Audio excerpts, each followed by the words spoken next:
Kings. James, a lot to get to. First things first, Alvin Gentry out after testing positive for COVID-19. Doug Christie in as the interim coach.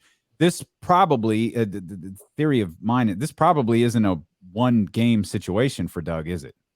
No, I would assume it's going to be like 1, 2, 3 games. Yeah. They're kind of spaced out here, but he's got to test. Alvin has to test negative twice in a 24-hour period in order to be allowed back in, and so that could take a little while.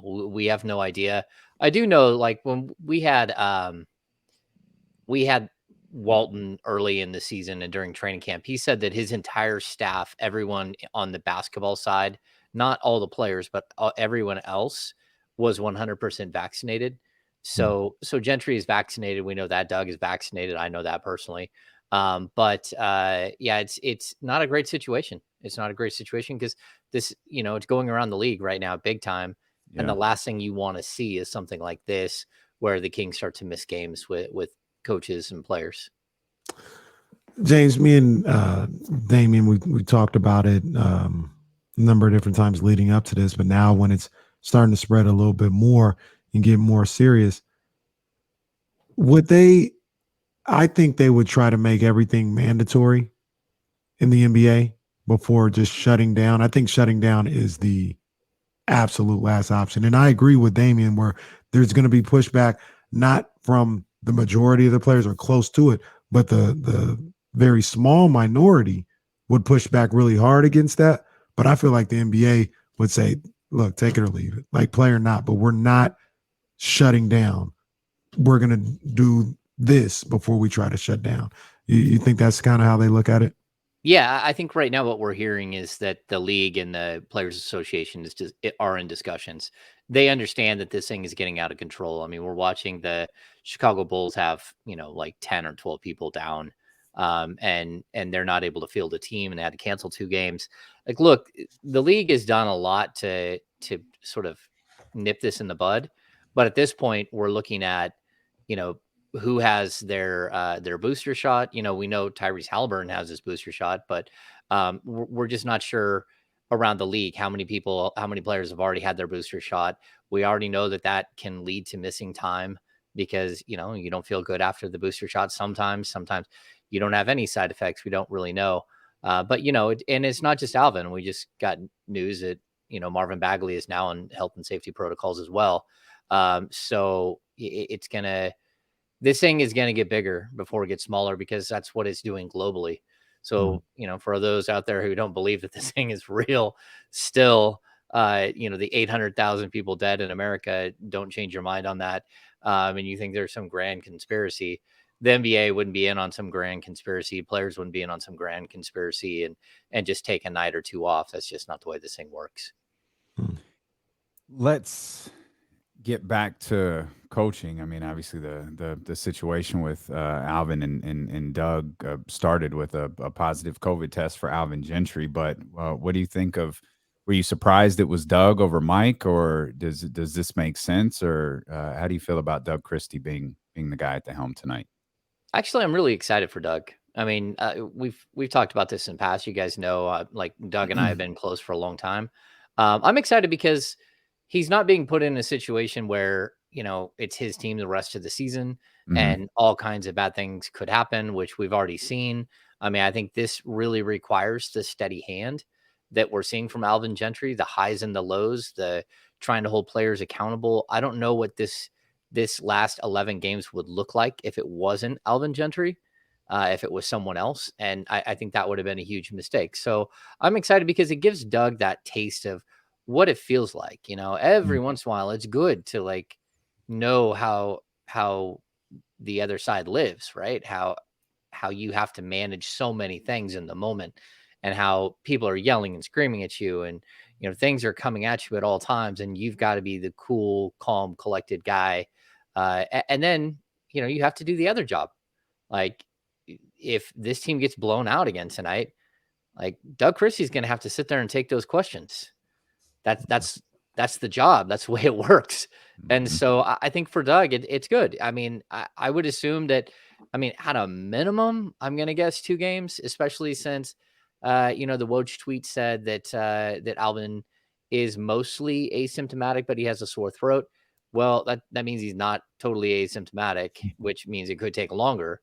And we know with Fox, when he got it, he did have symptoms, but that thing dragged on for a long time. So, Mhm. just being able to clear the hurdle of the 2 negative tests took Fox like an extra 7 or 8 days, and by that time it was, over and done with. So, yeah, it's a mess. I'm hoping that this whole thing works out, but, again, opportunity knocks. Sometimes it knocks for a player, and in this situation, it knocks for Doug Christie. So I expect Doug to answer the call, and I know he's excited. Yeah, I very much know that. And and Doug's gonna so get tossed like 2 minutes into the game. Like, he's yeah, just gonna overreact to something, and he's gonna get tossed. yeah, yeah. So I'll be texting any request. Go ahead and send them my way. Hey, Doug, I'm gonna need you to limit the minutes of Yeah. player. Oh, yeah, we're gonna fire those off for sure. Yeah, yeah. Hey, James, to the best of your knowledge, was everybody on board with Doug being the interim? Yeah, I mean, I don't think anyone said like no. I mean, everyone knows that Doug is like he's on the list, on the short list in Sacramento.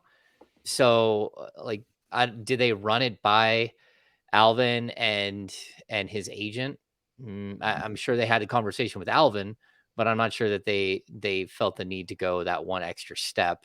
I mean, it's at the end of the day, this is a King's decision, and I don't think there's any animosity between Doug and Alvin. That's not what I mean by that. I mean, this is Well, uh, James, I was thinking more so like we ran it earlier. Monty wanted Mike, Vivek wanted Doug.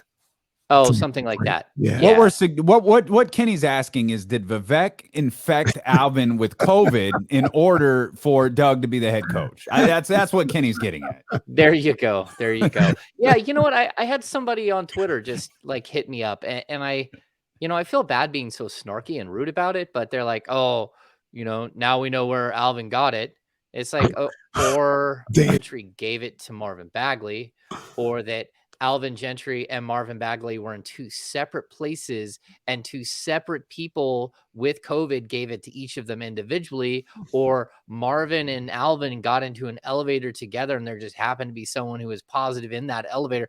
Like, It's a people lay stretch off there, Marvin James. That's a Bagley. stretch. Lay off Marvin Bagley in this situation. He has nothing to do with what's happening. This is a global pandemic, people. Like, I'm doing the best I can to do everything so I don't get people sick. I've already got my booster shot, but that still doesn't mean that I won't get sick and I won't accidentally give it to other people, or I at least won't be a carrier. That's just not the way this thing works. It just means that if I do get sick, if I do actually get the virus, that more likely than not, I will not end up in the hospital. And that's why you go get your vaccine and your booster. Like, why not be safe? And if James were to end up in a hospital, he'd probably just build it. Just I build it would, next and time. then I would still be on. I would still Of come course on you every would. 3 days a week. It's Like, just- are you kidding? I'd be asking questions on Zoom Yeah. from my hospital bed to the coaches and players. That's You got to do it. Alvin there's would no be off Doc switch here. Rivers. Alvin would be dead. James, are you in a hospital bed? Yeah. Jesus Christ, James. Yeah. That's the way it works, man. And like, you accept the job, and that's the way somebody said, "Oh, you're on the clock, James, last night when you guys were like, I've been on the clock since 2010. Like, there isn't a date night that I don't bring my laptop in the car. Like, the wife knows, the kids know, like, this is what I do, and this is how life is when you cover a team. It's 24/7. So what the hell is your excuse for not tweeting the big trade last night at 9:01? Yeah. Step Yeah. your game up, James. Well, and we could even get into like a greater discussion here. Like, I'm sure some people are wondering, hey, how come James didn't get the fact that Alvin Gentry has COVID and that went to Woj? It's a good question. And to me, that's just, it's the franchise. Technically, without Alvin Gentry's like blessing, they can't give out any information, so they can't confirm or deny. So I'm led to believe in that situation that somebody else gave that information to Woj, unless Alvin gave it to the front office and said, "Look, just tell Woj, don't tell everybody else," which that doesn't make any sense. But like, Woj was quoted, wasn't he? Gentry? Yeah, sorry. Didn't Woj quote Alvin Gentry in the article? I don't think he quoted. Oh, maybe I didn't read the article. Or maybe it was from a statement. I'll pull it up as you continue to talk. Yeah, like on the tweet, I know that he said that Alvin Gentry said that he. Yeah. So anyway, yeah. Someone said in the chat that Joe Dumars is the Woj leaker. Trust me, he ain't the only one. He ain't the only one up in there. Like, we gotta believe that Joe Dumars is still doing something evil to this franchise. Yeah, everybody just thinks Joe's just doing evil things. I don't know what he's doing. I like, it's still a mystery. I'll say this: he's been in the building a lot more, and so we see him like in post practice. He's over sitting on the far wall. We still have never been allowed to speak to Joe Dumars. It's the strangest thing of all That time. is crazy. But I'll also tell you this: like, Joe Dumars' son was there the other day. His son was with him and like hanging out. And I'm not talking like an 8-year-old. I'm talking like his adult son was with him. And it's like, hey, who's that? Oh, that's Joe Dumars' son. Well, what is he doing here? And those are questions that no one will answer. So, and I've gone on record too. Like, when it came to the whole situation where Vivek, like, the big reveal is that Anil is helping Vivek behind the scenes. Like, man, if I own the team, you better believe that Toby would be right by my side, helping me make decisions. Like, that he's going to be his team someday. So I'm fine with that, as long as we don't have conflicting messages about what he's bringing to the table. Yeah. But when it comes to other things, like, why is there a GM or I don't know, what is he? Something to He's Joe Dumars. To the counselor, right? to the Isn't he like supposed to be like their version of Jerry West? Well, if he's their version of Jerry West, what are you telling me there? Because not in success, but just like how Jerry West is. He's like, yeah, he's the Kirkland version. Like, I want to even like, it's not something as fancy, but it's like he's the consigliere to the to the chairman. So yeah, I'm just always confused why that there's more people in the building, and when there is somebody, you're like, hey, who's that? Like, hey, can we talk to him? Chief strategy officer? Yeah, he's a strategery officer. Strategery. There it is. All right, we'll run with that. James, lost in all this. Kings have lost 3 games in a row. They've got blown out twice. What? We're talking basketball. We're talking trades that weren't announced last night. COVID, global pandemics, interim coaches, sinister plots. Doug's got to find a way to get. And this is what Kenny and I were really talking about earlier. I love Doug. I know he's going to do great. The player, regardless of who's on the sidelines, the players know what they need to do. And I don't think De'Aaron's assessment of it's the same coaches who worked for the same coaches. We're all running the same damn plays. We're just not running them right. Like, I actually 100% agree with that assessment. Regardless of who's working with the lineups and all of that different stuff, this team knows what they have to do tonight. They know that they have to go out there and execute better than they have the last 3 nights.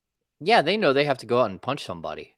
Like, this is the same old Kings. That's what, like, we watched it, the Cavs. That was just sad and embarrassing how they just got pushed around. And then, they looked even worse against the Raptors. This team isn't showing like intestinal fortitude. Like, they don't have the cojones to like survive like even the smallest hiccup. It's very frustrating to watch. It's very frustrating to cover. De'Aaron Fox, you could see it's very frustrating to play for this franchise when these things happen. And I think the one good thing that came out on Monday was that De'Aaron Fox took some ownership of what was happening. At least that's what I thought.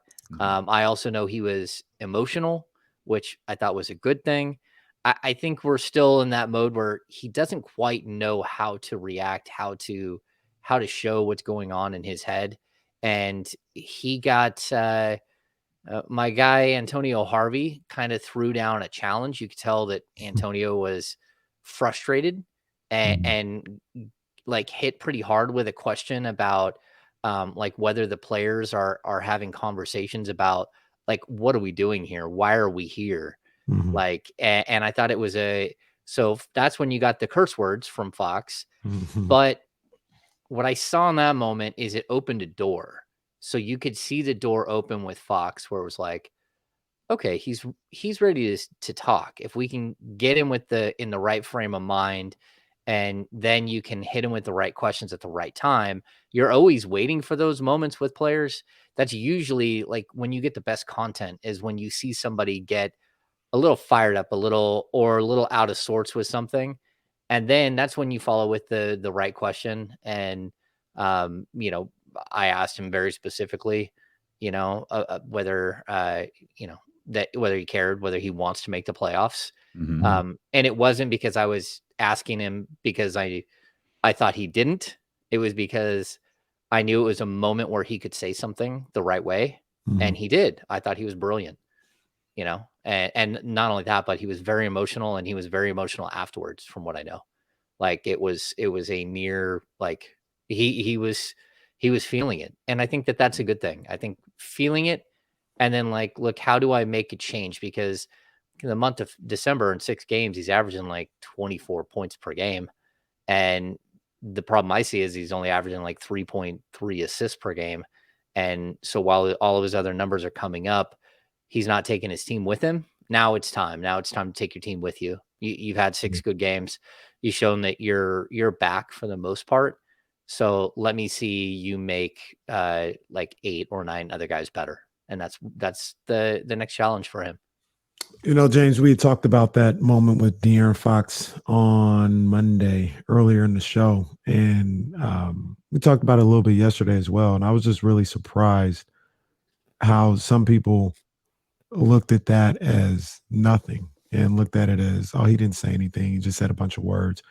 And I've said a number of different times, and I brought it up because of this, because I was extremely disappointed in the way he handled himself after the first Toronto game at Golden One Center.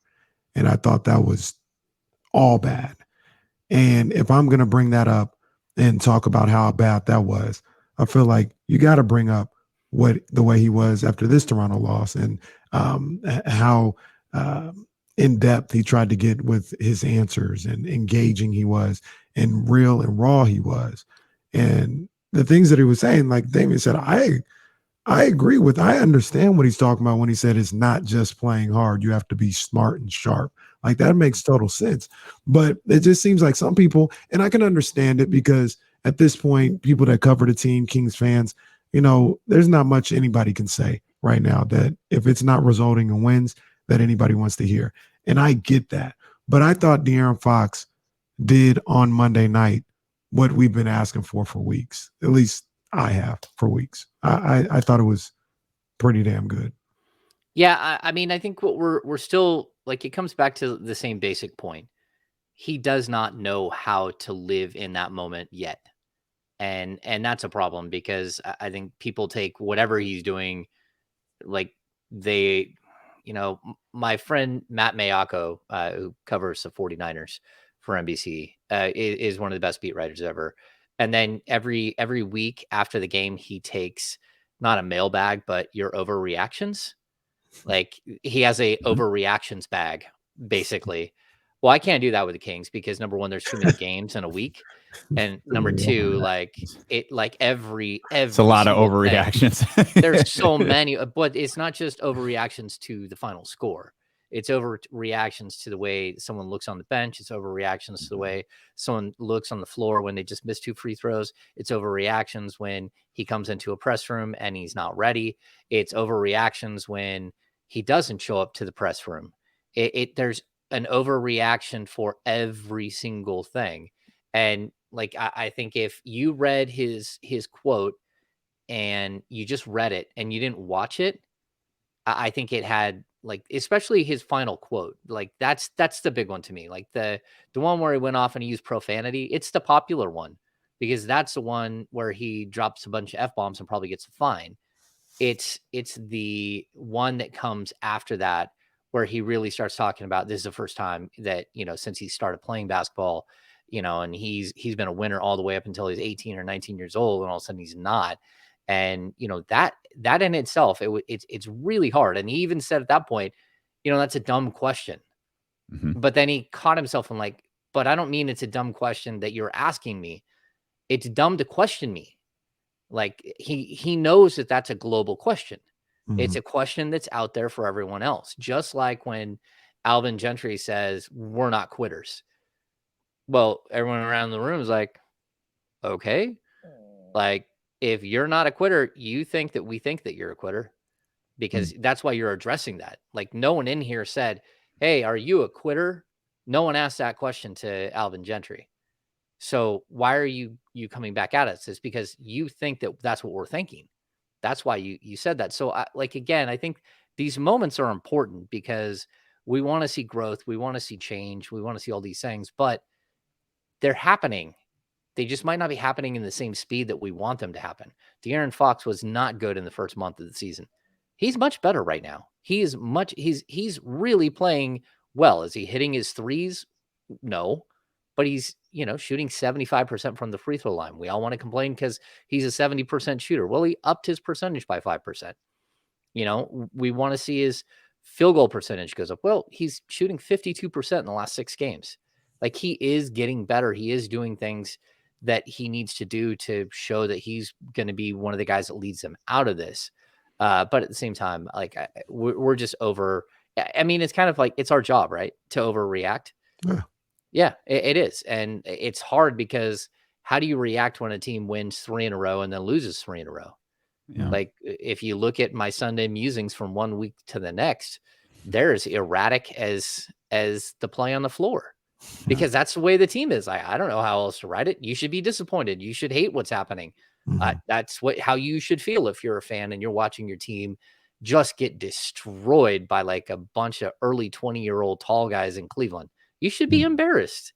And so, but the week before on the previous, they just rattled off a bunch of wins. So it's so up and down. It's so hard to like put your finger on the pulse of this team at all times. And I think we're doing it too much. There's too much of the ebb and flow and like us, reacting, especially, social media or, me coming on 3 days a week as opposed to once a week. It's a lot different, right?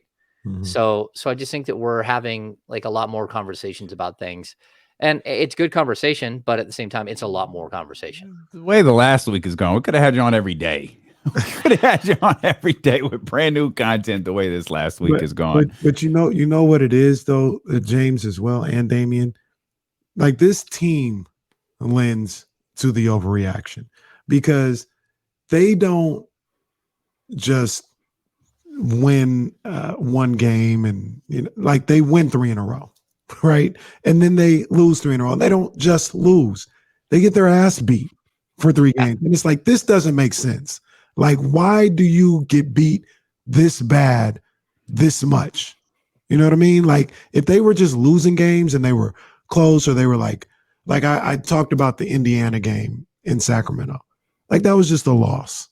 You know what I mean? Like, that was a game that 2 people played and they lost.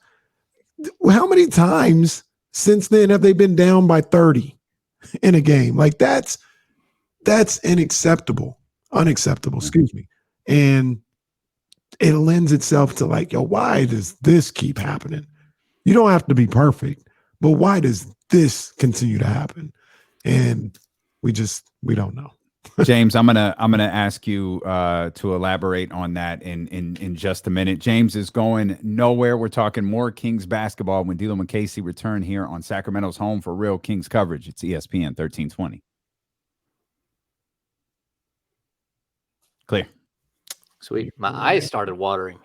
Oh. You got emotional talking about De'Aaron. That's the passion we want to see from our Kings insider. There it is. Yeah, or it could be the lights. Or it could be that too. Hey, that don't let the truth get in the way of a good story. That's honestly why I started wearing glasses. My eyes used to, when the show went to 4 hours, my eyes would hurt so bad at the end of the show between the screen and the lights. It was just brutal. So I started wearing these, and I don't know if it's a placebo effect or what, Works perfect. It works perfect. Yeah, it's every once in a while. Every once in a while, my eyes just seem to be light sensitive. Yeah. Yeah, I get that. Yeah, it's we got to get Ham drunk like Matt George. Was Matt George drinking on the show? Matt got drunk during this show yesterday. He and I appreciate him. He was trying to have some fun with McQueen and the Violet Fog, our big sponsor, and he brought the bottle and he had mixed. I can't remember what he said he mixed it with. It was McQueen and something. I can't remember, but he had a little mix and he was sipping it. The more we talked, the more he drank. We had him. He took one out of the bottle at one point. I think by the end of the segment, because we went at we don't go as long. We probably went 40 minutes, 30 plus minutes.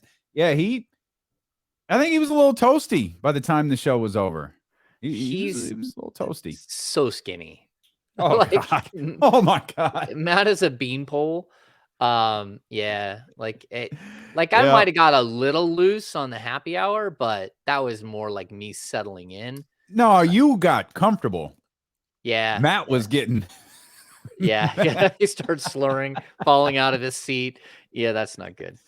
Yeah, Matt got fidgety and hot, and he had sweat dripping down his. I can't blame him. He said the wife and the kid were gone, so he was cutting loose. Yeah, as long as he's not holding the kid after that. No, he wasn't. Yeah, that's awesome. Matty McQueen. I don't think I've actually ever. I don't think I've had a drink with him before. A lot of the guys we've had nights where we go out, it depends on who's in town and stuff like that. But I've had a drink with most of the guys. Yeah. And but I don't think Matt George was at Matt's any gonna of those. Matt's gonna need a designated driver if that happens. Yeah. Cut the mic. Cut the mic. He was having fun though. Like he went on a solid 2-minute uninterrupted thought, and I was like, that's some good stuff from Matt. June Gillum is in here. Hi, June. June, I love June. June is a Where is she? Prolific writer. She is. Yeah, I don't know how many, but if you're in the chat there, June, how many books have you written? She writes. I got one of her books. Well, it's not, but it used to be behind me at the old setup, but it's in my book stuff over here. Yeah, she can 8 books. There it is. Thank you, June. You know who else is a writer is Morgan Reagan's mom. Mm-hmm. She's like New York. She writes like scary Times bestseller. Yeah. She's written a bunch of stuff.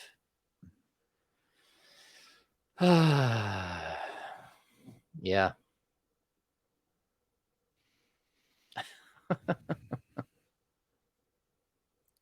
Talented writers all around. Yeah, House of Hoops. Yep, that's right. That's the June book I have. Who else is a writer? Brett June Gilliam.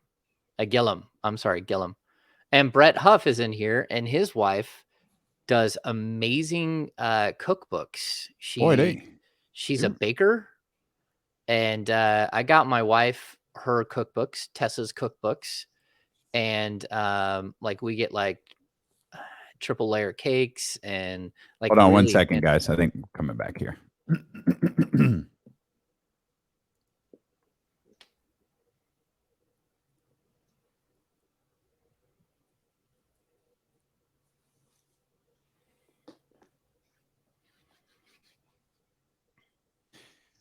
Boy, all of the celebrities turn out in the chat when James Ham joins us. Brings them out. He brings out the stars. It's twitch.tv/ESPN1320, youtube.com/ESPN1320. Of course, you can listen anywhere in the world on the Odyssey app and on 1320 AM in Northern California. James, did you want to respond to what Kenny was talking about when he was talking about like how it's not just losing, it's losing the way, because we were talking about the sporadic nature of the Kings, and it's not just the fact that they're losing, it's the way that they're losing. Yeah, I think the biggest problem that we have is that it's the same. It's the same as what we saw when they were bad early in the season. So they were good, and then they were bad, and then they were really bad and they fired Walton, and then they snapped out of that and they were better. And now we're right back to it's not just that they're losing, it's that they're losing without playing defense. Like the defense went away and we saw it happen. Mhm. We saw the defense go away, but it's okay. We're playing a bad team and we can just kill them. And they drop 140. I can't even remember who it was at this point. Orlando. Yeah, Orlando. But again, they gave up 130 or 132. Maybe it was 130 to 142. But 130 points to a team that can't score. Like that was one, I think, historically bad last year. Like they can't score at all. They still have major scoring issues. And so it's not just that we're seeing the losses, it's that like, oh no, this is who you are again. That's not good because we thought we lost that person and now you climb back in the car and that's not what we needed. So, and I'll say this too, if like, unfortunately, if De'Aaron Fox hits 2 free throws on Friday night, I don't think the weekend plays out the same way. Like, I don't know that it cures all, but I certainly know that they don't come out with the drab, like, oh, this is horrible feel that we had on Saturday. I think that they would have actually had a shot. But I think that really did take the wind out of their sails. It took the wind out of Fox's sails for sure. I mean, his performance in that game specifically, I don't prescribe to the De'Aaron Fox is just the worst defender I've ever seen. Against Cleveland, he was bad. Like Isaac Okoro just ran at him and he just got out of the way on more than one occasion. I think overall, Fox really isn't that bad of a defender. I just don't like their defensive scheme. When it comes to how they manage like the high screen and stuff. I think it leaves Fox and Halliburton and Mitchell and even Buddy hanging out to dry. I mean, Buddy does his own damage on all the other things like missing back cuts and all that stuff. But like it's the grand like theme of this team is that when they don't play defense and all bets are off, like we have no idea what's going to happen. And it's usually really, really bad. And then they throw a bunch of guys out there who try hard on defense and they make it look like it's a game. Like, I don't want to hear anyone like Alvin talked about how good they were in the second half on defense in one of the games. Oh, it was against Cleveland. Yeah. But they gave up 81 in the first half. Like, it doesn't matter. The game was already over. Like, what do you mean you played good defense against most of their backups? That's fine. Like, I don't know what to tell you. That's just not going to cut it. And so, yeah, I mean, a lot of these losses, they just feel so similar. And that's the biggest problem.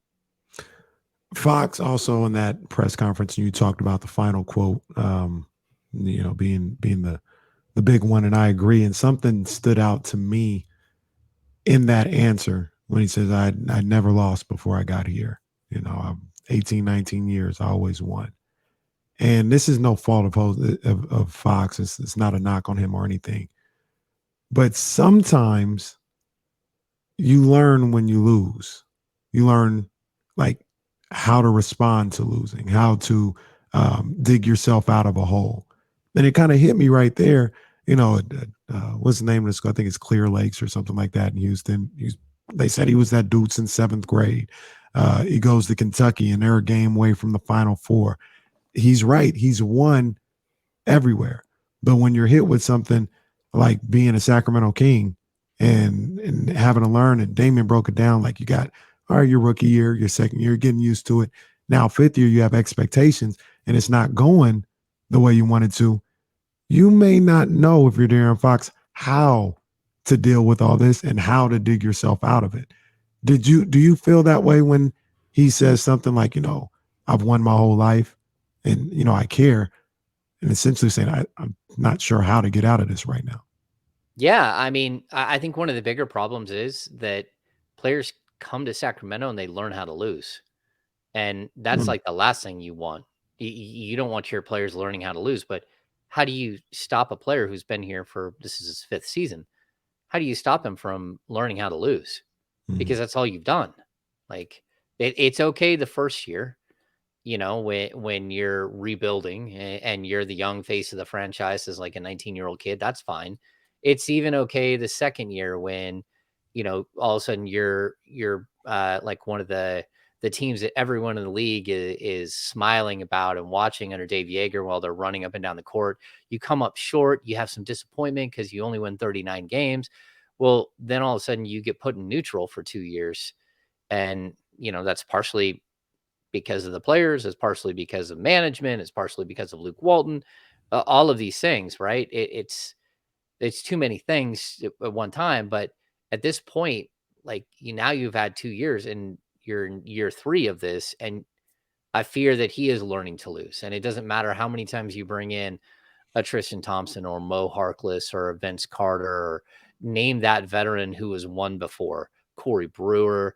And then the players just talk about it all the time. Oh, Iman Shumpert won a championship. It's like, yeah, but that was a long time ago. Like, he learned how to win like late in his career. He played a lot of bad games with the New York Knicks, and Tristan Thompson played a bunch of bad games with the Cavs. I think there's more value to the journey that Tristan Thompson's had than there is to a guy who's, you bring in, who's done nothing but, been on a great playoff franchise that just, makes it every year, and there is no pressure on them because they've never been in this situation where you can't get out from underneath it. You're pushing a boulder up a hill, and you just keep it's like you're in sand. You just keep having that moment where, you take one little slip backwards and then the boulder's up on you, and you're fighting like cats and dogs to stop it from running everyone over. And it's just a repeated motion that just keeps happening again and again. So I feel really bad in some of these situations because I know they don't want to lose. I know that's not what he wants from this season. That guy's never tanked a game in his life, but it sure does feel like it every once in a while, just because the weight of it, all of it, just gets on top of him, and there's nothing he can do. He wore those 2 missed free throws all weekend long, Mhm. and that's hard. Like, he didn't want to miss those free throws. If you think he wanted to miss those free throws, you should go become a fan of a different team. He didn't. He wanted those 2 free throws to go in so bad. He just expected them to go in.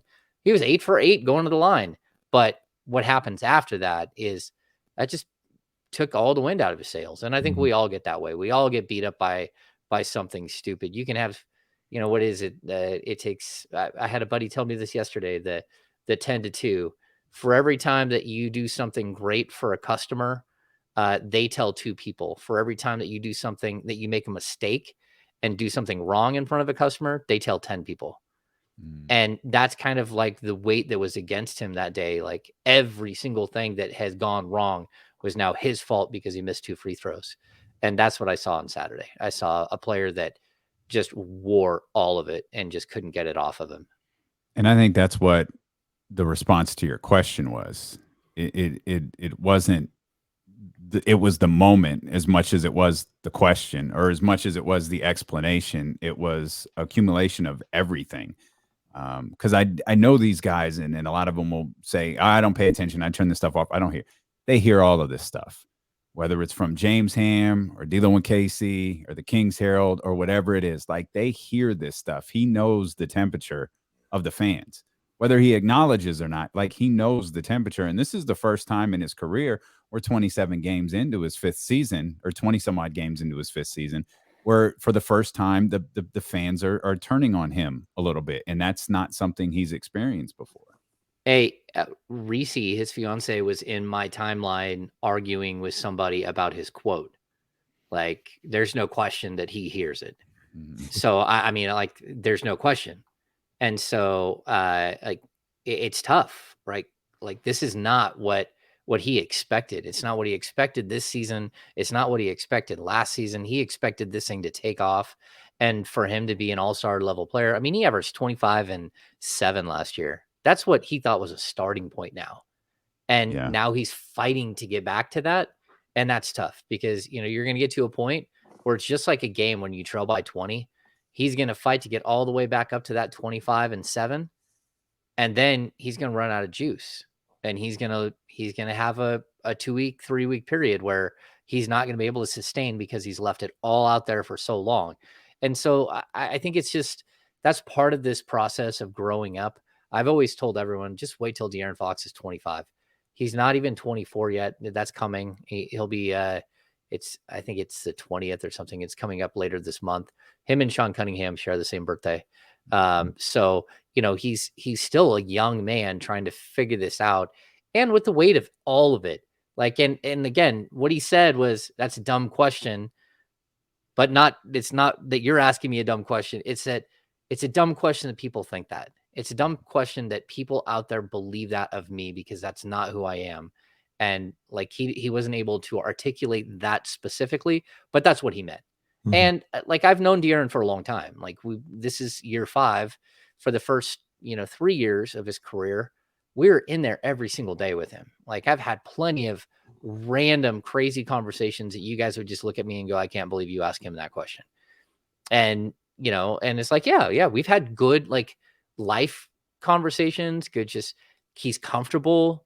He knows who I am. I know who he is.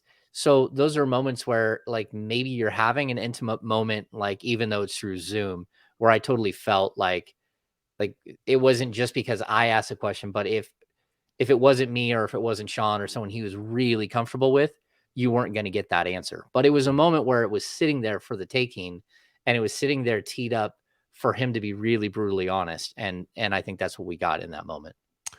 So, and I agree and love everything that you just said, but we also have to deal with like what we're seeing and what they're not doing. And I'm trying to figure out why that is. Cause like they care, but why are we not valuing the basketball? Like, why are we still repeating the same problems? And De'Aaron Fox, he's not, absolved of it, but they all do it. I mean, defensively, Olay. They had the montage after the game with Draper and Kenny Thomas, where they just showed the Raptors just outworking these guys. And you can, once again, these guys absolutely care, but you got to care on another level, to be successful in this league. Because I think all these guys care. All these guys are great. There is no talent discrepancy in the NBA. These guys are the best of the best. And it's going to be the little things that separate you. So why aren't they doing the little things? Why are we having another meeting for the second time in a week and a half? You know what I mean? I know it wasn't a players only the first time, but apparently you guys talked about this stuff. And a week later, we got to have another meeting. That's where I don't understand. I'm not here to get on anybody. I don't understand that. I don't get it. Let's go back to the quote where he dropped all the explicits. Like when he went off, he talked about, it's not that we're not trying, it's that we're not sharp, that it's, again, the game of basketball, just like the NFL, it's a game of inches. It's a game of of 5 guys moving together in perfect sync. How many times have we seen, the Oakland Raiders have a running back bust out a 60-yard run and it gets called back on a hold? Like those are the mistakes that we're seeing from this Kings team. Mhm. It's the little mistakes. It's 3rd and 2 and you get a false start penalty by a tight end. And so now that mistake makes it 3rd and 7. So in the NFL, because the game is moving so much slower, because there's a 45-second clock and there's all these TV timeouts and all these out of bounds and all that stuff, you see the mistake. They go back, they show it 6 times. We have 8 different replays on how a guy may or may not have fumbled or caught a ball, right? But in the NBA level, it's going so fast. And it's these little tiny mistakes, but they're compounded because the speed of the game and how it just goes right back to the other end. And then you have one guy make a mistake, and if he doesn't forget that mistake right then that mistake can lead to 6 mistakes. And they might not even be the 6 mistakes that you see. So you're looking for a turnover, you're looking for a missed shot, you're looking for the obvious, when it might be that he doesn't set the screen right. It might be that he doesn't rotate quick enough or close out on something fast enough, or he lets a guy beat him on a back cut. And so these are the moments where, again, it's the speed of the game and how you're missing that. It's not the big stuff. Buddy Hield missing shots, it doesn't feel good. But it's the other mistakes that happen within that. It's if you have a turnover, but it's a offensive foul turnover where you set a pick on somebody like Alex Len does and gets a bad pick. Well, that's a bad turnover, but it's nothing compared to a turnover where you fumble the ball at the top of the key and the guy goes down and scores a bucket. because now you've given up guaranteed points. So all of these things start to accumulate during a game of just the little tiny mistakes and the lack of rotation, the lack of communication. Someone gets frustrated with himself and forgets to talk on defense for 2 possessions. Well, that's 2 possessions that you either gave up 2 or 3 points almost every single time. And so, yeah, so I get what Fox is talking about. And I get that he was passionate about that and dropping explicits because he wants people to know, like, look, am I perfect defensively? No.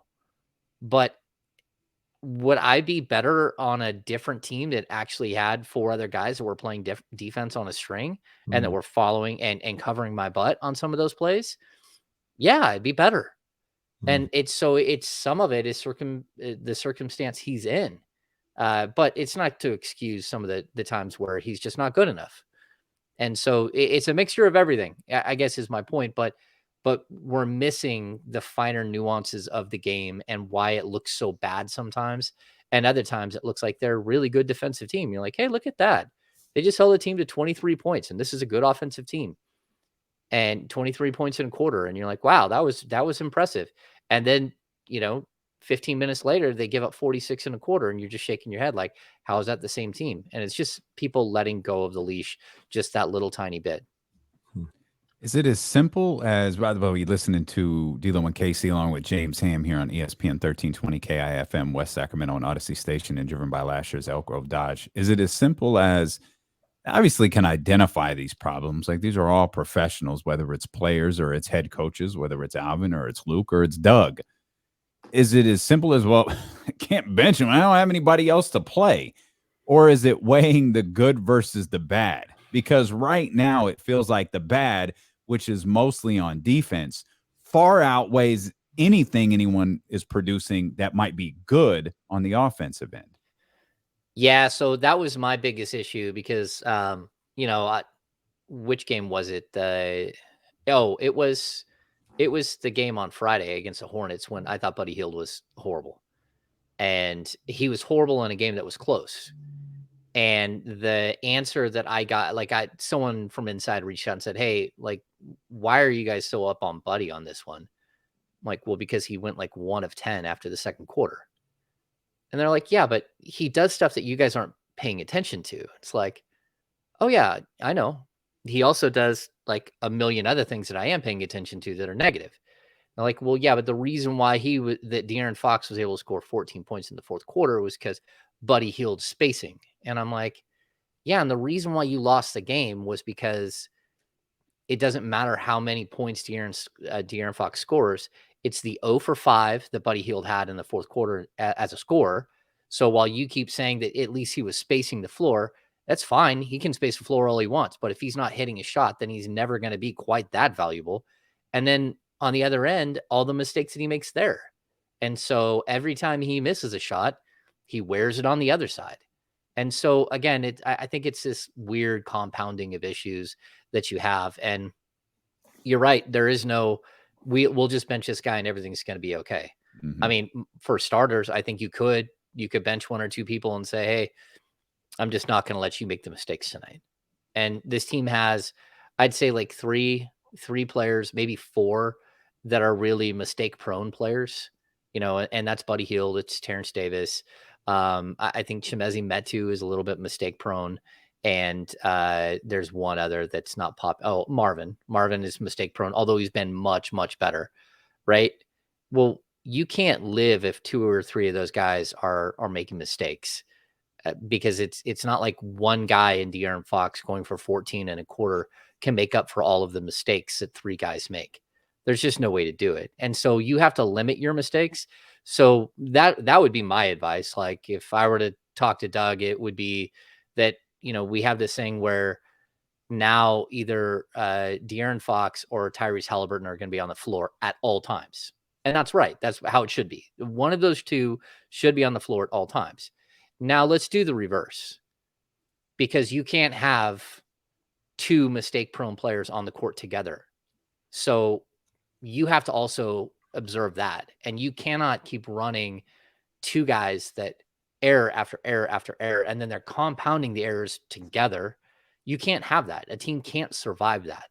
So you got to have De'Aaron Fox or Tyrese Halliburton, and you have to divide up your mistake players and only play them opposite of each other.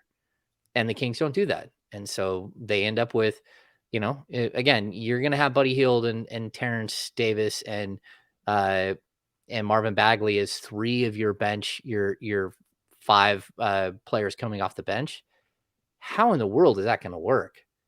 Like, and Marvin's been much better. And when Terrence Davis is hitting, he's fun. When Marvin Bagley's hitting, he's fun. And when Buddy Hield is hitting, he's fun. But the fact is, you cannot survive if all three of them are doing the other things that they do, which are counterproductive. And they're doing them at the same time. There's no way to survive. And so, yeah, I think that there's a lot of chemistry issues still that need to be worked out here. And that's without even saying, hey, look, if you don't want to shoot more than 2 times a game, then you don't get to start anymore. That's like Tyrese Halliburton. If you don't want to shoot, then you can't, because if their excuse for why Buddy Hield is playing is because he spaces a floor, even if he's not hitting, then what does that tell you about a guy who won't shoot? Right. Like no one's going to sit there and defend you the way that they should. So that it has the effect on a guy like De'Aaron Fox. Where's he supposed to go if you're not going to shoot the ball? Right. And so we're not talking about like, hey, I need you to shoot 9 or 10 times a game. Hey man, I need you to shoot 14 times a game. And we watched in the Toronto game. That was one of the most embarrassing things. They passed it around the perimeter. Someone broke the defense down, kicked it out for a wide open 3, caught it, looked at the basket, passed it to the guy next to him. That guy looked at the basket, passed it back to him, and then passed it back to the guy who already broke the defense down. That guy breaks the defense down again, does the same thing, kicks it out. No one would shoot the 3. Like you watch the Brooklyn Nets, every single player is standing there ready to catch and shoot every single time. They don't need someone to tell them to shoot the ball. Right. Just catch and shoot, let it go. And so again, you want to say it's all on the defensive end. It's all this one player. It's all, this one player. It's not. It's a combination of everybody doing something, even how small it is, that's wrong, that's causing the whole thing to unravel quickly. No, I agree. You're spot on. I will say this. It is definitely not all on Buddy Hield by no means. But if I hear somebody tell me he just spreads the floor for everybody else one more time while we're looking at another 31 season, like who gives a damn at this point if he opens the floor for everybody else? It ain't working. So stop trotting him out there for 30 minutes. I'm not going to need 0 minutes, but he sure as hell don't need more than 15. When's Buddy gonna break Steph's record? Yeah. I mean, I think it's funny you bring that up. Like that reminds me of watching Sonic Skate. I don't know if you guys ever watched Sonic Skate, but there's a guy who's a local artist who's in that, and they go to him. I think he was a columnist and an artist, and they said that, and it was such a poignant point in the film that for 41 nights a year, you could go to Key Arena and watch Ray Allen, and you could watch somebody that in the world is the greatest at one thing. He is the greatest shooter that at that point that anyone had seen. He was an artist of the highest order. Where else can you know that you can drive up somewhere and the greatest at something is going to be doing it, and you're going to get to go watch it? And then to watch what Steph has done, it's just remarkable. Like I don't want to get in the argument of the Kings should have drafted him. They shouldn't have, they took Tyreek over him, all that stuff. That's like what you should do is if you have a kid who likes basketball, take him to a Golden State Warriors game, whether it's in Sacramento, whether it's in Oakland. Watch somebody who is the greatest who has ever done something. And it doesn't matter what we're talking about. It doesn't matter. We're talking about hitting home runs or a pianist or a guy with a alto sax, whatever it is. Like you're getting to watch something that it's just beautiful to watch. And we should all appreciate, what Steph is able to do. And the fact that he's a leader and he's a champion and he's all these other things. And he's a leader without having to be that rah-rah guy, without having to be that guy who's in your face and all that stuff. It really is remarkable to watch. So yeah, that's my bit on Steph. watching him play is just amazing. Watching him warm up where he starts shooting from the stands. And, it usually takes him 1 or 2 or 3, sometimes 4 times. But everybody in the entire room, in the entire building is watching. The security guards, he involves them. They're getting the ball and they're feeding him the ball. It's just this magical thing that he does. It is so special. And it's just because he's worked so hard on his craft and he's that good. We're getting to watch Da Vinci or, like that's the equivalent. He's just like this. He's such a special player to watch. I joked about Buddy. Do you think anyone, and Kenny and I never really got to dive back into this, but do you think anyone approaches, and we have no idea where this record is going to stop, but do you think one of the young 4,200? Do you think anyone in the league can approach that number? No, I don't think so. I mean, it maybe because look at James Harden's not that far behind. Well, James is going to pass. I think James is going to pass Reggie and Ray Allen. Oh, for sure. He's at 2,500 threes, I think. Yeah, he's not. I don't think he's going to get to Steph unless Steph's, God forbid, career ends. Yeah, I don't think so.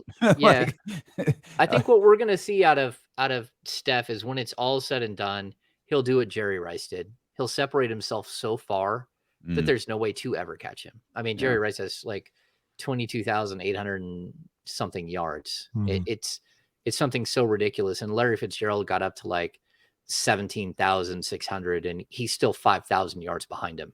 Well, the funny thing about Jerry is that's one of like 10 records he owns that no one's going to touch. Well, no, I think he has 199 career touchdowns receiving, but he's at like 209 career. It's just remarkable. Everything that he did, the reception number, the yardage number, every single thing he did, he put so far past everybody. I think that's what we'll probably see. But I'll also tell people, like, the crazy thing is when Peja Stojakovic retired, he was 3rd in the NBA and all time in 3-point makes. He's now like 23rd. And so Buddy, if he keeps up on his pace that he's doing right now, he'll be in the top 40 all time. He'll be around like 42, 43. I looked this up yesterday, all time after this season. But he's got a chance to be top 5, top 10, just because the sheer volume of threes that he made early in his career. I mean, he still holds the record for most 3-pointers through the first 5 years of his career. And he could even hold it after this year. I mean, it just depends. It's just the way the game has changed. And I think that's a tribute to Steph. Like, the game has changed because of Steph. Yeah, and that's cool. Yeah, 100%. I said, I agree with you, and I think Damian, nobody's catching Steph.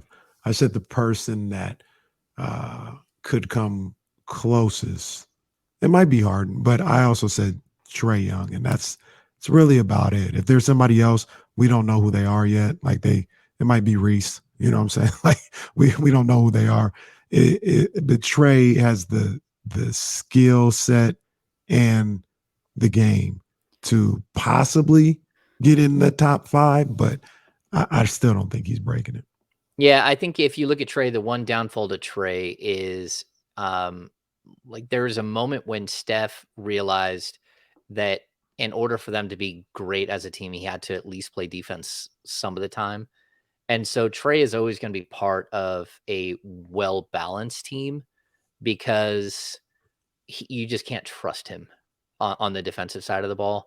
And so while he's a great setup man and he's an incredible scorer and like he can really shoot the 3 ball. Now he could get there because he's starting out at a point in his career, just like Buddy did, where it's already acceptable to hit 300 threes in a season, not take, like hit.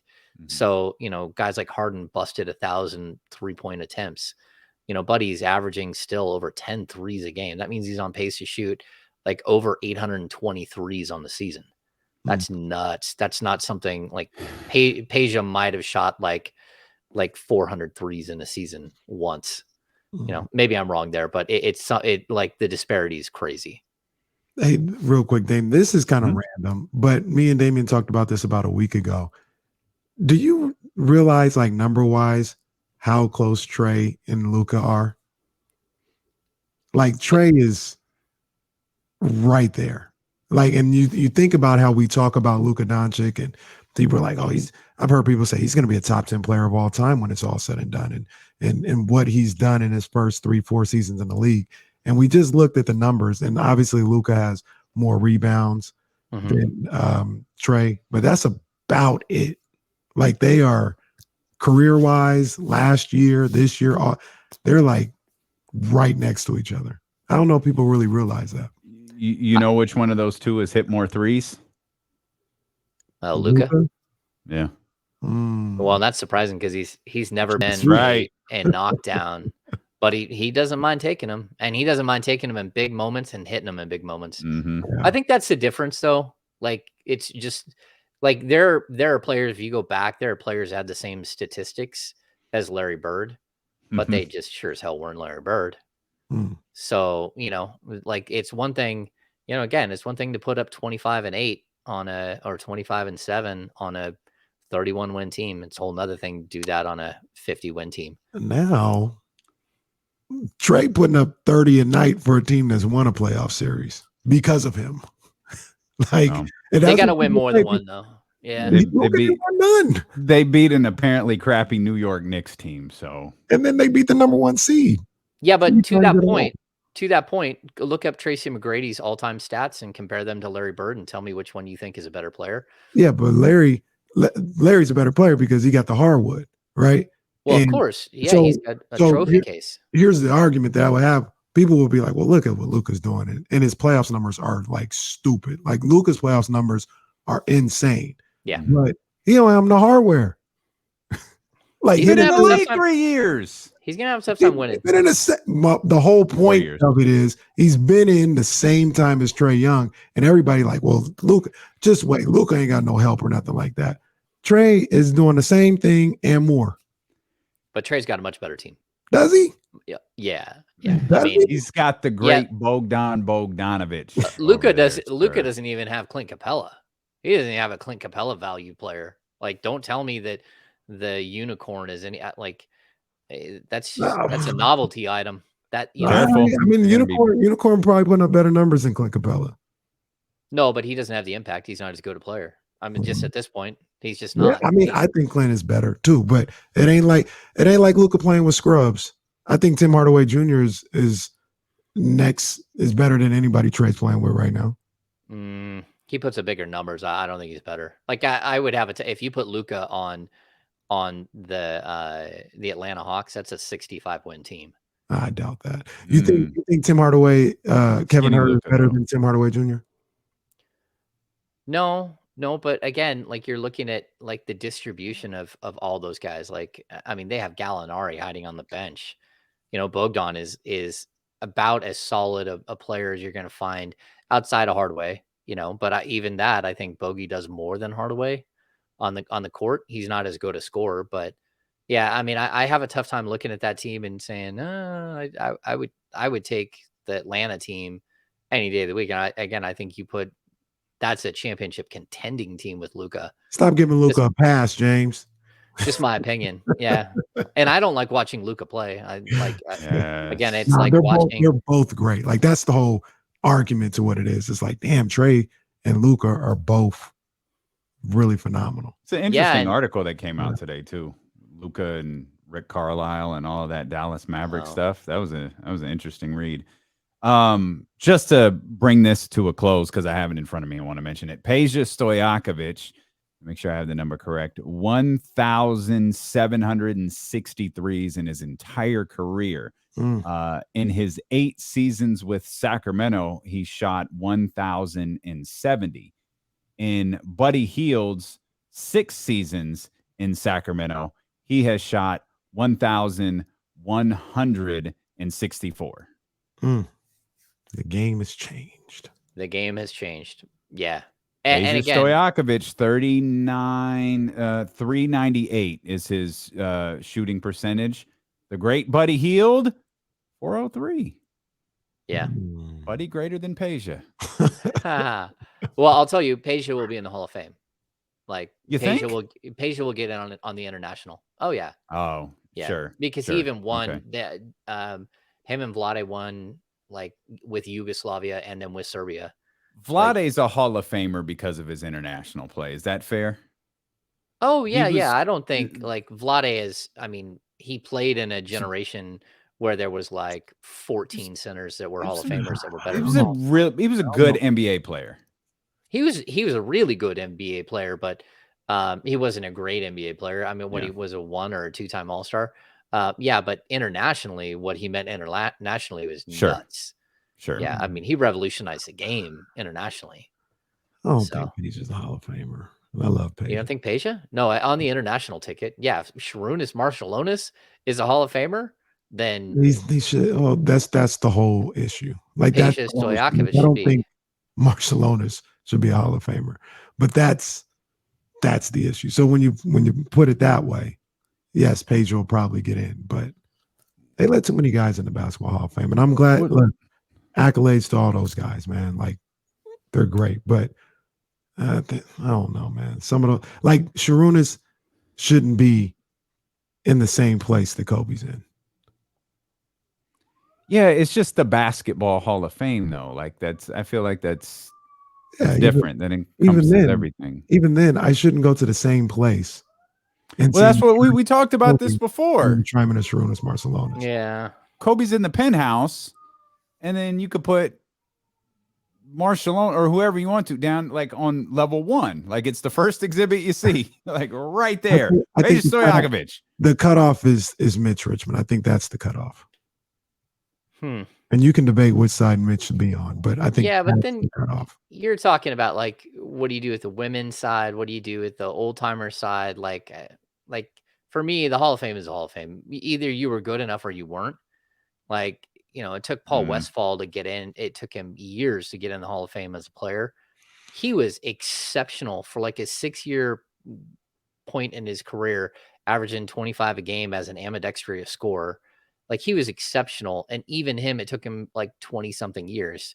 I mean, multi-time All-Star, like all NBA player. Yeah. Yeah. He should be Sharunas Marciulionis should not be where Paul Westphal is. But the Basketball Hall of Fame, all Hall of Fames, they're more political than Republicans and Democrats. Well, that's the truth. Yeah. Well, that, and I mean, I could tell you like T-Mac, what did he win? 1 playoff series ever? Or did he ever win a playoff series? He won one. I don't think he won one. Well, he did. I think he won one with San Antonio, maybe, but like he was like on the bench. Yeah, but I don't even think he he won anything. Like I don't think he made it. But my point is, like, look at all the numbers, look at all the All-Stars, look at all that. Like he didn't impact winning. There are guys that were much bigger. Like even I could make the claim that Robert Horry deserves to be in the Hall of Fame. He was one of the biggest big shot makers of all time. He has so many rings, but you don't want him there. But like, remember him. He will be on montages. He will be in your new NBA 75 video. Yeah, but how many rings? How many rings? And you got a guy who everyone thinks is a first ballot Hall. Yeah, like 3 rings. Like no, but some players, like it's not a surprise that he won 2 in Houston. He won a couple in San Antonio. He won a couple with the Lakers. I mean, you're talking a guy. He just happened to be on championship teams 6 or 7 times. Major contributor, and an NBA champion multiple times. Not a Hall of Famer. Yeah. Well, no, I'm not saying. Saying that he deserves to be the Hall. I'm just saying, like you have to consider these things. If Buddy gets traded within the next 2 months, does 24 go up at the Golden One Center next year or the year after? Well, I mean, he is part Steph and part Clay. He's better than Peja. He's a mix of both. We just did the numbers, and last time I'll look, but I think 16 is up there. They need a ring of honor at Golden One Center. They need a what? A ring of honor. Well, they've got the banners, and they certainly it's embarrassing that Rick Adelman isn't up there, but Rick Adelman needs to be.